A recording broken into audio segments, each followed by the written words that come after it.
Baik, bismillahirrahmanirrahim. Assalamualaikum warahmatullahi wabarakatuh. Perkenalkan, nama saya Nur Divinsam. Selaku sebagai mahasiswa Yayan Bone akan menjelaskan salah satu materi yang berjudul Qaid Hamzah yang menjadi salah satu tugas daripada mata kuliah Al-Qaidu Fiqhiyah. Langsung saja kita menuju kepada pembahasan. Itu pertama-tama saya akan menjelaskan mengenai Al-Qaid Fiqhiyah. Saya akan menjelaskan dari segi etimologi terlebih dahulu. Dari segi etimologi, Al-Qaid Fiqhiyah ini berasal dari jamak kata akidah yang berarti al-asas, artinya dasar atau pondasi berdirinya suatu perkara. Al-Qaid Fiqhiyah ini merupakan kesimpulan-kesimpulan daripada hukum fikih yang sifatnya terperinci dan terpisah-pisah, dan dari bagian yang terpisah-pisah inilah yang kemudian disatukan sehingga menjadi suatu ikatan atau akidah. Dari segi terminologi atau istilah, Al-Qaid Fiqhiyah ini adalah asas-asas atau dasar-dasar yang berkaitan dengan masalah-masalah atau jenis-jenis fikih. Jadi Al-Qaid Fiqhiyah ini terdapat beberapa kaidah, dan pada kali ini saya akan menjelaskan kaidah yang biasa disebut dengan Al-Qaid Hamzah atau kaidah kelima.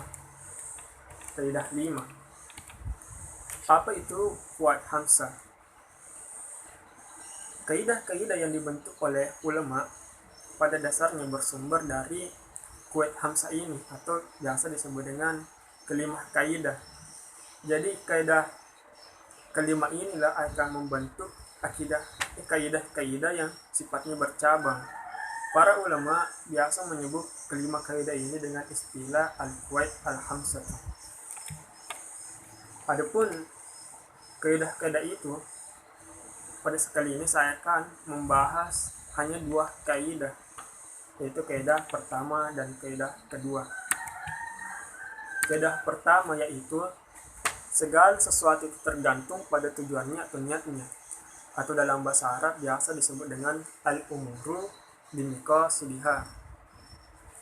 Artinya bahwa niat ini menjadi salah satu kriteria untuk menilai dan menentukan status hukum daripada amaliyah yang dilakukan pelaku, dan bisa dikatakan niat ini menjadi salah satu unsur untuk menilai apakah perbuatan itu bernilai baik atau tidak.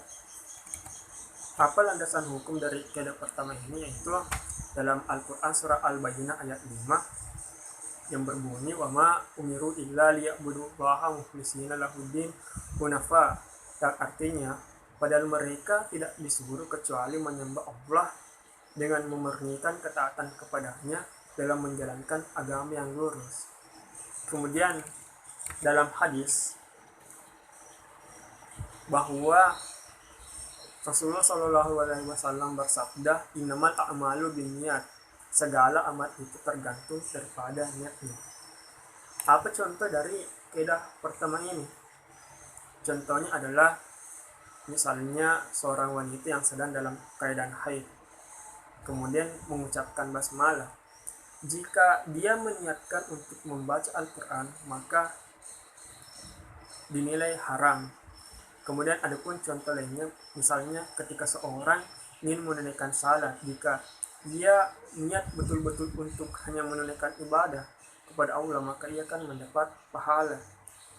Akan tetapi jika di sisi lain dia hanya berniat untuk dinilai oleh orang lain, maka dapat dikatakan salatnya itu hanya untuk riyah saja. Kemudian adapun kaidah kedua,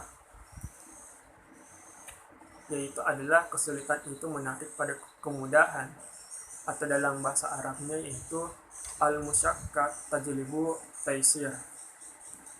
Apa itu sebenarnya taisir?